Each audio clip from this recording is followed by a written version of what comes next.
সুপ্রসিদ্ধ একটা আয়াত, যেটা আপনারা বিগত করলে বলেন। বর্তমান আমাদের উপদেষ্টার নামও, যিনি প্রধান উপদেষ্টা, উনার নামে নামে এই দোয়া কথা বুঝতেছেন।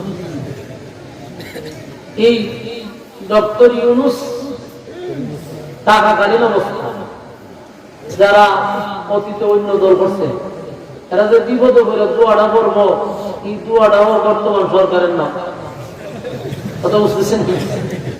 ফানাতে চাইবো যে আমরা আমার পত্নী ইউনূস করি, কিন্তু এখানে ইউনূসের নাম আমরা শেখ হাসিনা চিন্তা করে যে আমি একটু পত্নী ইউনূস করি, যে আমি বিপদ আছে গিয়া যে বলি ইউনূসের নাম লইয়া দোয়া করতে চাই, মহা সমস্যা আছে। অন্য কেউ বলতো যে দোয়াটা করতাম, কিন্তু এমন এক নাম লইয়া বলছে, যতবার করবো ততবার ডক্টর ইউনূসের চেহারা শুনলে ভালো, ঠিক নেই চোখে বাঁচবো।